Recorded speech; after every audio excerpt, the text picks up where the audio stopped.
Hi guys, c'est parti pour la review de l'épisode 11 de la saison 10 de The Walking Dead. Et c'est un épisode où j'étais partagée. Pour moi, il y avait deux parties dans cet épisode. Une partie plus tranquille où j'ai pas forcément été emballée, mais de toute façon, tout est toujours bon à prendre pour la suite, notamment parce qu'il y a des choses qui vont être très intéressantes par rapport à la fin de cette saison 10 et surtout sur la suite de la série. Et il y avait une deuxième partie où on commence à se préparer pour la bataille. On sent la tension dramatique augmenter au fur et à mesure, les passages émouvants où tout le monde est très inquiet et que ça va être terrible, quoi, que ça va être carnage, que c'est pas du tout quelque chose auquel on a l'habitude. Ça a marqué un gros changement dans la suite de cette saison. Du coup, on est sur les 3/4 de l'épisode, un épisode de transition, et la fin est vraiment le début de la guerre contre les shooters. Du coup, j'étais un peu frustrée parce que j'avais vu le trailer et du coup, je me suis dit, oh, il y a au moins la moitié de l'épisode où il y a la bataille contre les shooters. Je me suis dit, bon, bah, c'est peut-être un truc tellement ouf que ça sera étalé, il y aura peut-être même des morts dès le début, enfin, qu'il y aurait quelque chose d'extraordinaire dès cet épisode. Donc, forcément, j'avais une attente qui était tellement grande parce que aussi, j'ai lu les comics avant. Puis, sur un épisode avec des choses qui m'ont beaucoup plu et des choses qui m'ont un petit peu ennuyé, on va pas se mentir. On n'est pas sur du 50-50 puisque globalement c'est positif, enfin même les passages où je suis pas super emballée, bon il y a quand même beaucoup de choses à retenir, mais voilà, c'est pas l'épisode que je vais retenir le plus. Et du coup par contre ouais, je suis complètement hypée par rapport au prochain épisode, je veux dire je l'attends comme si c'était Noël, hein. Clairement c'est ça, hein, je l'attends d'une force, vous pouvez même pas imaginer. Donc au début on a Beta qui nous prépare son petit plan pour l'assaut de la colline. Le truc de la résine, je l'ai pas du tout vu venir, même en sachant que de toute façon ils allaient utiliser des flammes par rapport à la colline, parce que c'est ce qu'ils font dans le comics. J'avoue que le truc de la résine, je l'ai pas vu venir, notamment parce que j'avais totalement oublié que la résine était inflammable, totalement, donc j'avais pas trop compris. La première fois que j'ai vu ça, c'était dans le sneak peek, et je m'étais dit que c'était peut-être une façon de marquer leur territoire, de marquer leur chemin, mais je dis bah non, parce qu'au final ils connaissent très bien leur chemin, donc ça va servir certainement de projectile. Bah non, en fait ça sert même plus que ça sert à... Comme on faisait à l'ancienne, c'est-à-dire à l'ancienne on envoyait de l'huile, bah là on envoie de la résine, donc c'est une façon comme une autre. Pourquoi pas, en tout cas, les chuchoteurs ont vraiment une stratégie fine, très travaillée, et qui prend d'ailleurs au dépourvu la communauté de la colline, qui déjà doit composer avec le fait qu'il y a une horde qui est énorme, et ils s'imaginent même pas à quel point cette horde est grande, justement, d'où le fait qu'il y a un petit peu des personnes qui s'opposent, qui disent « Ah mais non, mais on peut se battre », et d'autres « Bah non, on n'est pas assez ». Tout le monde n'imagine pas la menace de la même façon, mais en plus, derrière, les chuchoteurs sont très intelligents, sont très intelligents, en tout cas, deux d'entre eux, plus Negan, sont très intelligents. Ça fait une menace supplémentaire. On a les chuchoteurs derrière qu'il faut pas du tout oublier et qui eux sont des humains et qui ont la façon de réfléchir des humains, donc qui connaissent aussi les faiblesses des communautés parce qu'ils ont observé pendant longtemps aussi. Donc ça devient problématique. J'ai apprécié le fait qu'on les voit devant toute la horde marcher petit à petit, alors ils sont en train de faire leur hymne et tout ça, ça fait très comics, le fait qu'on voit les chuchoteurs avec la grosse horde derrière, enfin voilà, on voit quelque chose de massif, très effrayant, tout ça. Là on est clairement sur, visuellement on pense directement comics, c'est exactement la même chose, enfin voilà, on voit la même chose. Negan qui passe devant pour nous faire comprendre que ça y est, Negan fait partie des chuchoteurs, il a son masque, il a la panoplie, il a le kit du chuchoteur, voilà, dans toute sa splendeur.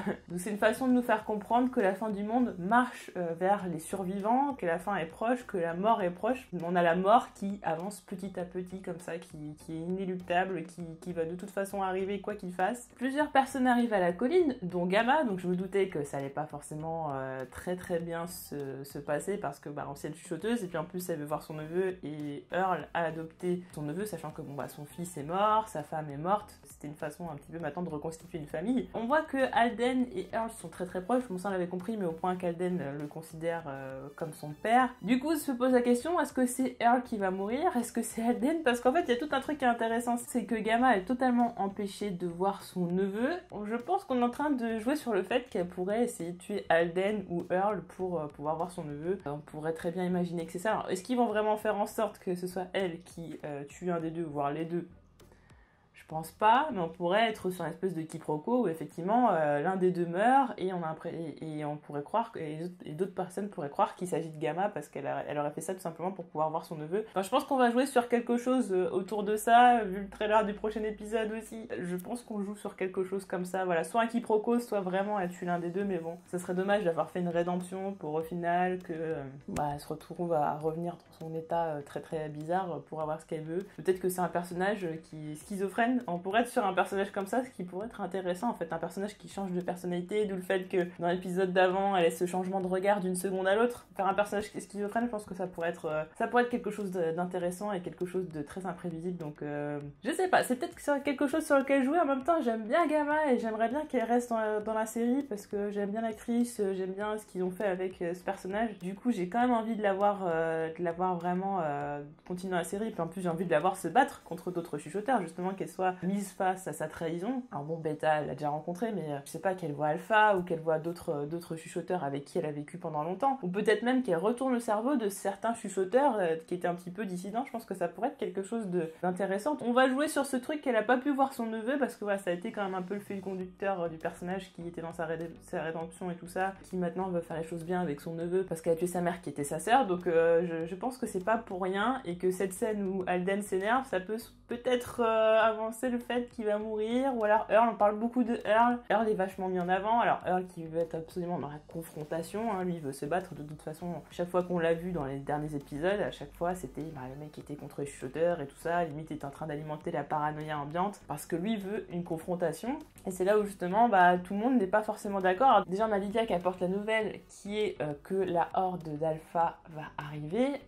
Bon, je pense qu'elle l'a déduit tout simplement parce qu'elle sait très bien que là on est sur l'ultime truc qui peut mettre en colère sa mère, elle la connaît bien. Après peut-être qu'ils l'ont observé, qu'ils ont vu ce qui se passait, je sais pas. Je pense qu'il l'aurait dit si ça avait été le cas. Je pense que juste elle l'a déduit parce qu'elle connaît sa mère tout simplement. Donc voilà, my mother is coming. Comme ils ne sont pas nombreux, ils se disent qu'il vaut mieux quand même s'en aller parce que faire face à tout ça, c'est... Enfin voilà, faut être un peu lucide 2 minutes au bout d'un moment, vous êtes 3 pélos, vous allez pas pouvoir vous battre contre la horde et les chuchoteurs et tout ça, enfin c'est pas possible quoi. Évidemment, on s'y attendait qu'ils pourraient pas s'enfuir, hein, parce que sinon tout l'intérêt de la bataille ça aurait pas trop eu de sens. On se rend compte que la route est barrée, que les 2 personnes qui étaient parties patrouiller sont mortes, Penny et...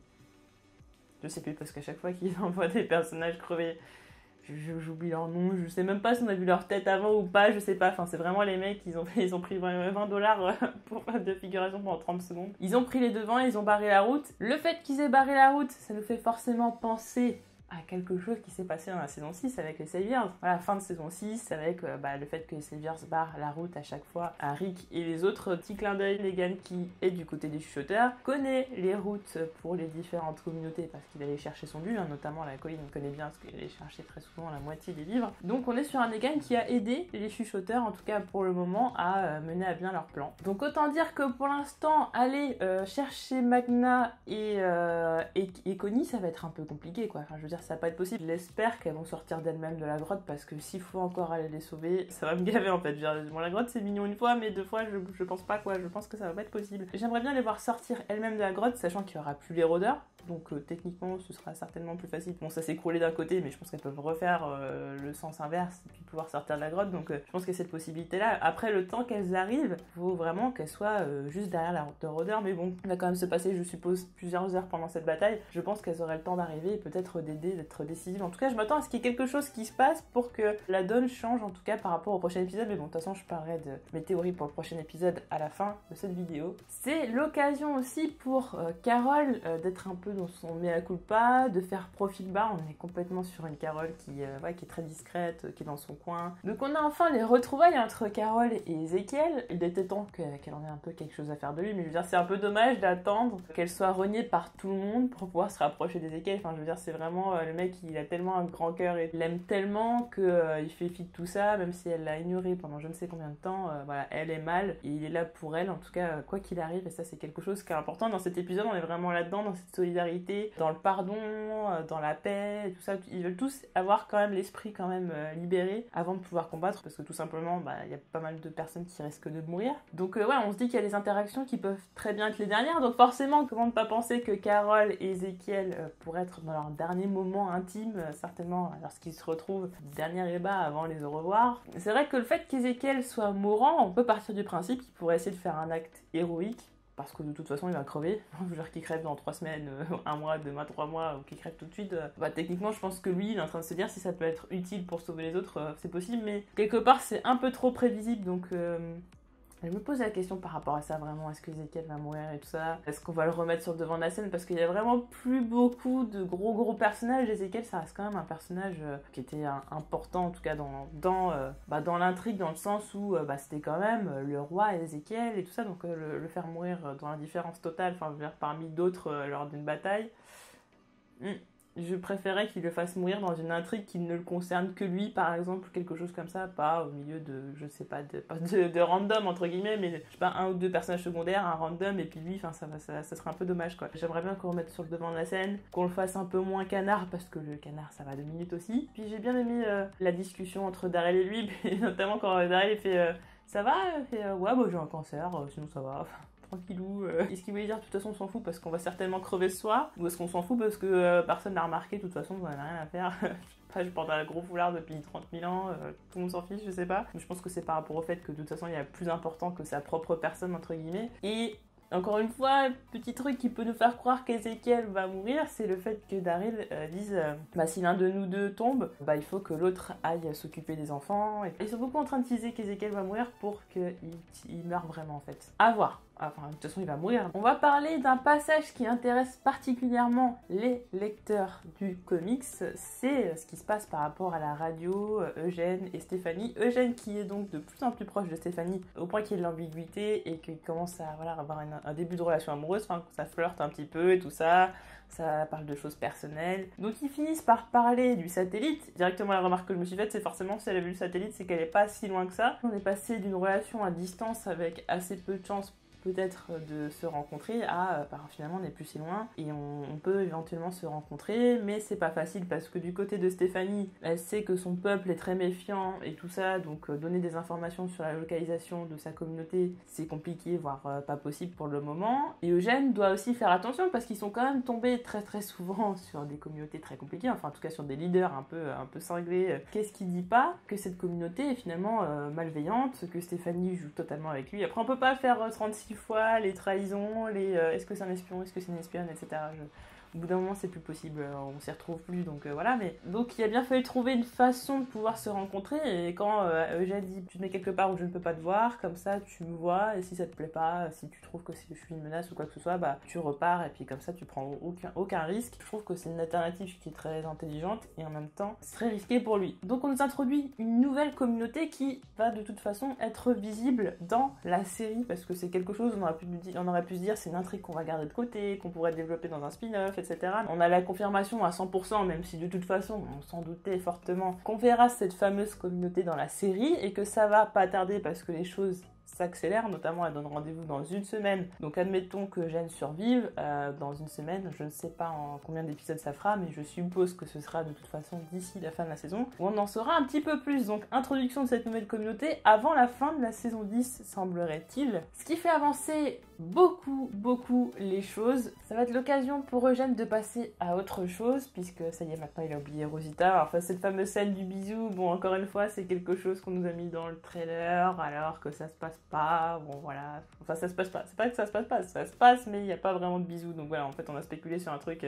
qui, je m'en doutais, n'allait rien donner de toute façon, donc au moins Eugène peut passer à autre chose après de très nombreuses saisons. Je pense que voilà, à force de se faire friendzoner, c'était plus possible, le running gag n'était plus drôle au bout d'un moment. En tout cas c'est sympa pour, dans The Walking Dead, de voir une espèce de relation à distance comme ça se créer, à voir aussi comment ça va se passer une fois qu'ils vont se rencontrer, les divergences qu'il va y avoir, les différences de communauté, est-ce que ça va être possible ou pas, parce que ça va être Roméo et Juliette, on sait pas trop. Mais enfin, on passe à autre chose, on avance. Eugène va pouvoir avoir un vrai développement du personnage qui mûrit, d'ailleurs, on le voit au fur et à mesure. Donc ça, c'était quelque chose qui était quand même intéressant dans l'épisode, c'est-à-dire que, oui, on avait un moment plus calme, de toute façon, il fallait bien, parce que déjà, calme avant la tempête, parce qu'aussi, ça permet aussi de creuser un peu plus les personnages, que ce soit Eugène, que ce soit Carole avec Ezekiel, par exemple. Quand on a fin d'action, qu'on a fin de bataille, que l'épisode dernier était très mouvementé, c'est vrai que quand c'est un peu plus calme, voilà, on se dit bon, un peu envie d'action sans pour autant que ce qu'on nous montre en soi soit inutile. Je pense que d'ailleurs chaque chose est très importante pour la suite. Pour en revenir à Carole, j'ai bien aimé la discussion qu'elle avait avec Lydia et notamment le fait qu'elles ont quand même un point commun, ces deux femmes qui se sentent seules. Lydia, on le comprend, est toujours un peu Alors elle est plus rejetée dans le sens où ils ont peur d'elle parce que c'est une ancienne chuchoteuse et la rejettent ou quoi que ce soit, mais en fait c'est plutôt un sentiment de malaise. Ils savent pas comment s'y prendre, ils ont du mal à l'intégrer, c'est un peu compliqué. Mais à voir avec qui elle va pouvoir recréer des liens. Alors de toute façon Daryl, ça c'est certain. J'espère qu'avec Carol les choses vont s'améliorer, même si Carol fait quand même comprendre qu'elle veut toujours tuer Alpha. Au moins on est cohérent dans le truc, c'est-à-dire que c'est pas parce que elle est dans un mea culpa, qu'elle a des remords et tout, qu'elle a oublié son objectif. Sa vengeance, elle reste quand même présente, mais je pense qu'elle fera pas les choses n'importe comment. On est toujours sur le même objectif, mais la manière de faire sera certainement beaucoup plus intelligente, beaucoup plus fine, et peut-être un peu plus en cohésion avec le reste de la communauté. Lydia acceptera de toute façon que sa mère meurt parce qu'elle sait que c'est une véritable menace, et je pense que on peut être sur l'évolution du personnage qui va devoir se rendre compte qu'il y a que ça va être inévitable. Va falloir qu'elle ait un futur, va falloir qu'elle avance par la suite après tout ça, et ça va forcément être un peu difficile, à moins qu'on la fasse mourir, mais je ne pense pas. Je la vois pas mourir parce que c'est un personnage qu'on peut développer, notamment parce que c'est un personnage jeune. On va pas encore faire mourir des adolescents, alors qu'il y a déjà beaucoup d'adolescents qui sont morts jusqu'ici, donc ça serait intéressant de voir encore des personnages grandir et voir si elle peut récupérer peut-être l'arc d'un des personnages du comics. Daryl fait comprendre quant à lui qu'il pardonne Carol, voilà, que de toute façon il ne pourra jamais la détester, c'est son amie, et même si elle fait de la merde, ce sera toujours son amie. Enfin, de toute façon elle a fait tellement de conneries que je pense qu'il est plus à ça près, même si bon, c'est quand même très... ce qui s'est passé c'était quand même très grave, parce qu'il y a peut-être 2 personnes qui sont mortes, même si on se doute bien que de toute façon elles sont en vie. D'où le fait que je me dis, est-ce que vraiment cette intrigue avec la grotte c'était nécessaire? Bon, c'était intéressant, c'était utile pour certaines choses, mais en soi, bon voilà, même si j'ai bien aimé l'épisode, on peut se poser la question sur l'utilité de tout ça. On est sur la fin de l'épisode, sur une tension qui monte au fur et à mesure, et la tension dramatique. On a le chant d'Eugène, alors Eugène qui chante très bien d'ailleurs, mais ça forcément ça fait penser à Game of Thrones. Enfin voilà, c'est vraiment le chant avant la bataille. Bon bah voilà, genre c'est... Comment dire que cette fin d'épisode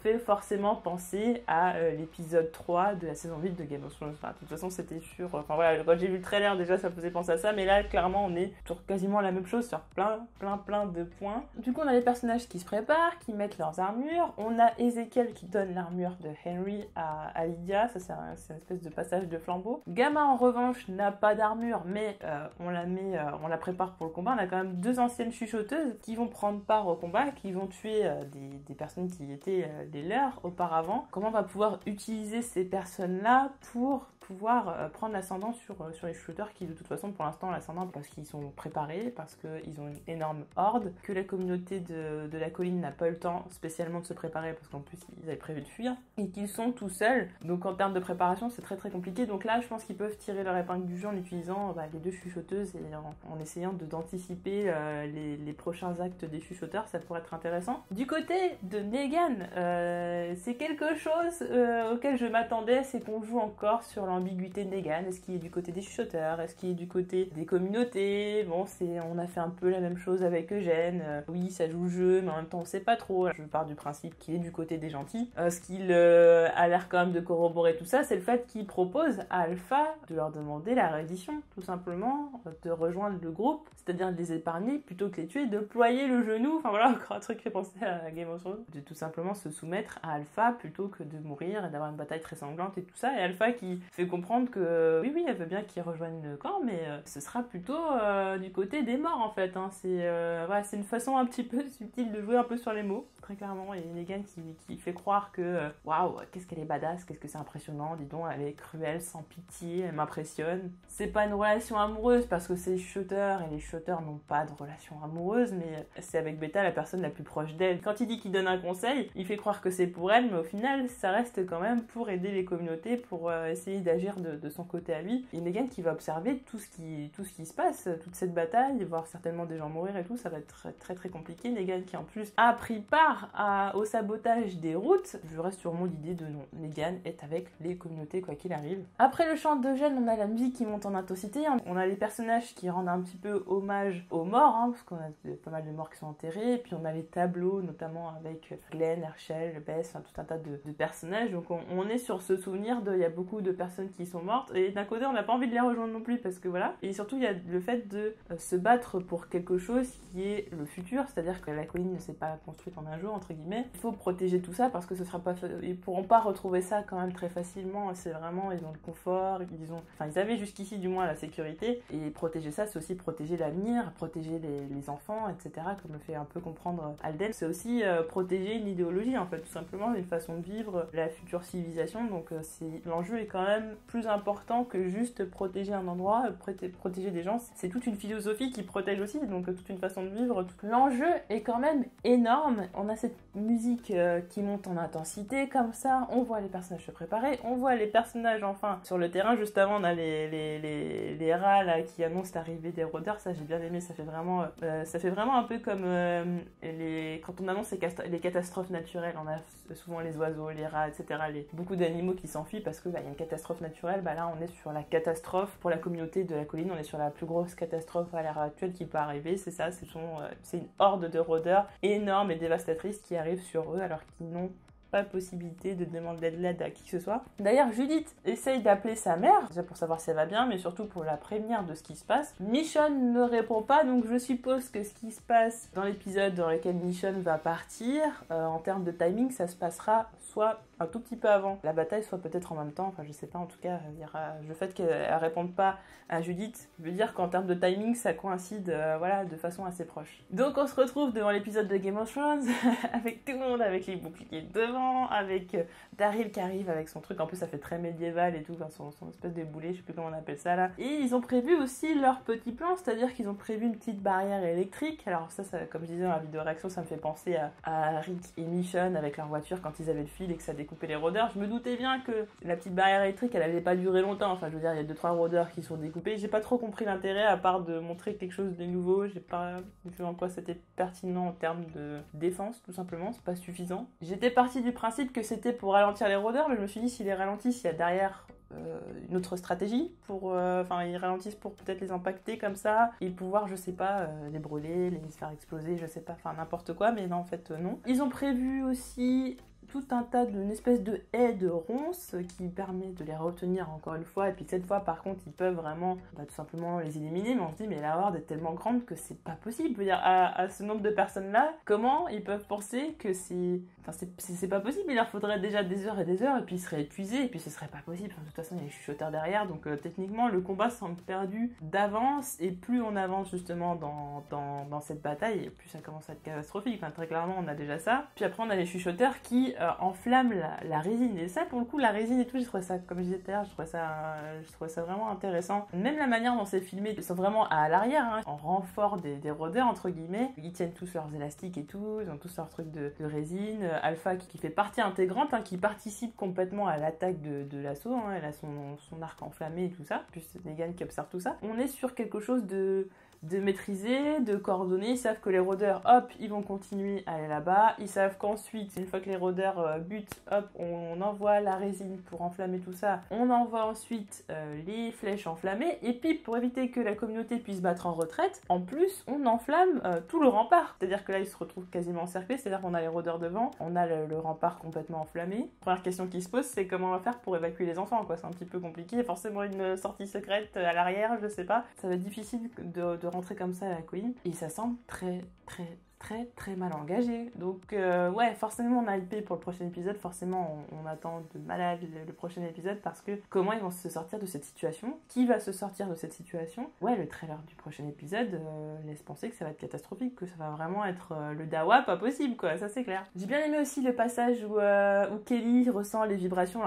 Alors je pars du principe, hein, je sais pas si j'ai mal compris, que comme elle entend plus très bien, par contre ses sens sont développés et du coup elle sent les vibrations du sol, parce que je sais que dans ils font pareil, eux ils voient pas, et du coup ils ont des pisteurs qui posent les mains par terre et ils sentent les vibrations et tout ça. Vu qu'on est quand même sur une énorme horde, c'est-à-dire qu'en termes de personnes c'est une énorme foule, on sent le sol vibrer, du coup elle, comme elle a les sens plus développés que les autres, elle arrive à sentir ça, quoi, et ça donne un petit côté mystique. Mais ouais, on était complètement sur l'épisode de Game of Thrones, il manquait Mélisandre, les dragons, enfin voilà. Les petits passages de slow motion, j'ai bien aimé au début, mais pareil, à chaque fois ils en font trop en fait. J'aime bien quand ils en mettent 1, 2 ou 3 pour sublimer des scènes. Daryl il fait tourner son truc, tac, il éclate quelqu'un, l'autre, lui qui arrive avec son arme, qui est un peu super original et tout ça, qui frappe, d'accord. deux, trois fois ça passe, 10 fois en 2 minutes, ça sert peu à rien. Il n'y a plus d'impact, c'est juste vous mettez une scène à vitesse normale, slow motion, vitesse normale, slow motion, il n'y a plus d'intérêt. Je trouve ça un peu dommage. On y voit quelque chose. Pour une fois, j'ai pas eu à baisser la lumière ou quoi pour voir quelque chose, donc en termes de réalisation, ça va. Je vais parler rapidement du trailer du prochain épisode. Donc si vous ne l'avez pas vu, donc on est un peu sur du spoiler trailer, très clairement. On voit donc Ezekiel s'échapper avec les enfants. Je pense qu'à un moment donné, il va être pris d'un malaise ou quelque chose comme ça, parce qu'on l'a vu très fatigué, très diminué, donc je suppose qu'il va se passer quelque chose par rapport à lui. Alors est-ce que c'est comme ça qu'il risque de mourir? Je ne sais pas. En tout cas, je m'attends à ce qu'il fasse un malaise ou quelque chose comme ça, en tout cas qu'il se retrouve en difficulté, et que Judith soit obligée de conduire les enfants, ce qui nous ferait penser au jeu The Walking Dead, et avec Clémentine et AJ, où Judith serait obligée d'être un peu le leader des enfants et serait obligée de les protéger et tout ça. Ça serait pas mal intéressant. En termes de mort, un peu compliqué de savoir pour le moment. À un moment donné, j'ai pensé Luke, mais en même temps, je me dis, mais Luke, dernièrement, l'a pas trop développé. Est-ce que justement, le fait qu'il développe tout le temps les personnages un peu plus avant de mourir, est-ce que du coup, ça rend pas la chose prévisible et on pourrait nous faire le contraire? Finalement, on nous développe plus trop un personnage et il crève et du coup, on le voit pas venir. J'ai envie de dire, c'est une possibilité. En tout cas, ce qui est sûr, c'est que toute la communauté va être dispersée à droite à gauche. Très clairement, moi, cette attaque de la colline, elle me fait beaucoup penser à l'attaque du gouverneur à la prison, quoi. On sent très bien les gens qui vont être dispersés à droite à gauche, qui vont se retrouver en difficulté, des gens qui vont mourir, etc. Après, on sera pas sur pendant je ne sais combien d'épisodes, ils vont tous être séparés. Je pense qu'ils vont se retrouver très très vite, mais là, je pense que là, ils vont être un peu dispersés. Des chuchoteurs qui vont poursuivre certains et d'autres. Du côté de Gamma, je suis un peu intriguée parce qu'on la voit pleine de sang, après ça, elle va être très contente et tout, mais moi je vois bien le truc de la schizophrène, quoi. Franchement, j'aimerais vraiment bien que ça arrive. Et il y a moyen, ouais, qu'effectivement elle tue Alden ou Earl pour essayer de récupérer son neveu. Peut-être du coup que Gamma tue Alden et Kelly puisqu'ils sont ensemble dans la voiture avec son neveu. Vraiment, on voit que le trailer a vraiment été fait pour que le minimum de choses soit entre guillemets théorisable. Ce sur quoi on peut vraiment théoriser, c'est dans cette partie spoiler comics qui commence dès maintenant. On voit Negan qui emmène Alpha vers une petite maison et qui dit bah, la chose que tu veux, je l'ai trouvée. Je pense que la chose qu'elle voulait, c'était Lydia. On voit Lydia qui s'est échappée toute seule et tout ça, enfin qui a l'air en difficulté. Je pense que Lydia est dans cette maison. Plusieurs reviews en arrière, mais vraiment il y a un moment où je m'étais dit que ça serait cool que Lydia et Negan fassent un plan contre Alpha, que ce soit le résultat de leur collaboration tous les deux qui fasse que Alpha meurt. Je pense que ce qui est très possible, c'est qu'il ait vu Lydia entrer dans cette maison, mais Lydia ne le sait certainement pas, et que Negan fait venir Alpha jusqu'à la maison où se trouve Lydia, et va tuer Alpha devant cette maison, et que certainement Lydia sera spectatrice, quelque chose comme ça. Je pars peut-être loin. Que Gamma peut jouer un rôle dans la mort d'Alpha, ce serait pour ça qu'elle serait couverte de sang. Je pense pas, je pense qu'on est vraiment sur du Negan qui tue Alpha. Maintenant, c'est peut-être trop prévisible parce que pour les personnes qui ont lu le comics, et plus ça va, plus la série essaye quand même un petit peu de nous induire en erreur, nous lecteurs du comics, notamment un exemple tout bête par rapport à Dante dernièrement. Il y a beaucoup de choses qui changent par rapport aux comics, même si on est sur les arcs avec les flammes, etc. Déjà, premièrement, à ce moment-là, dans le comics, Alpha est déjà morte, a déjà été tuée par Negan. Autre chose, Maggie est là, car elle est encore en vie, et est présent et aide d'ailleurs à sortir Rachel Junior des flammes, etc. Autre chose qui est notable, c'est que Negan est déjà du côté des gentils à ce moment-là, puisqu'il a déjà tué Alpha, donc déjà en termes de timing par rapport au comics, c'est un petit peu différent. On a mélangé un petit peu des choses en même temps dans la série, alors que dans le comics, c'est quand même plus délié. Du coup, je pars du principe que la colline va être détruite comme dans le comics, puis reconstruite, etc. Tout le fait que Maggie va revenir, elle va complètement halluciner de voir la colline détruite dans un état comme ça, enfin lamentable, ça va être assez dingue. Et puis l'impact sur les personnages, on va les voir regarder comme ça, au loin, complètement atterrés, complètement déboussolés, tout ça. Je pense qu'ils regardent au loin, justement, ils voient la colline complètement détruite. Donc je pense qu'on prend le même chemin, donc c'est-à-dire Negan qui tue Alpha et la colline détruite. Et après, pour la suite, on verra plus tard. Mais en tout cas, j'aime bien qu'il y ait quand même des choses qui soient très similaires aux comics et en même temps on apporte des choses qui sont intéressantes, et notamment le fait qu'ils soient tous un peu éparpillés à se battre un peu dans leur coin et tout ça, c'est quelque chose qui, voir qui risque d'y passer ou quoi, ça va être intéressant. Comme je disais tout à l'heure, je pense que l'arc Commonwealth va commencer, techniquement il commence un petit peu, mais va vraiment vraiment commencer là dans très peu d'épisodes. Je pense qu'on va être sur quelque chose, de toute façon, l'épisode 12, donc encore les chuchoteurs, épisode 13, je pense Michonne, donc je pense épisode 14, tout le monde constate que c'est le bazar et tout ça, que la colline est détruite, les autres communautés vont voir tout ça. Peut-être à partir d'épisode 15 ou épisode 16, je pense qu'on va être sur le rendez-vous de Jen avec Stéphanie, épisode 16 certainement d'ailleurs. Ça ferait beaucoup de choses parce que je pense retour de Maggie épisode 16, donc Commonwealth épisode 16, tout ça. Je sais pas, en tout cas j'ai vraiment hâte de voir comment ils vont rendre le Commonwealth à l'écran. Ça c'est quelque chose une question que je me pose depuis que l'arc a commencé dans les comics. Visuellement, comment ça va donner, sachant que ça change totalement de ce qu'on a connu avant dans The Walking Dead. Très très hâte en tout cas. Déjà contente de voir dans la série le début de relation entre Eugène et Stéphanie, sachant ce que ça donne aussi par la suite. Bah, très cool. Voilà pour ma review sur l'épisode 11 de la saison 10 de The Walking Dead. N'hésitez pas à me dire en commentaire quelles sont vos théories pour les prochains épisodes. Et on se retrouve mercredi pour le live. Salut!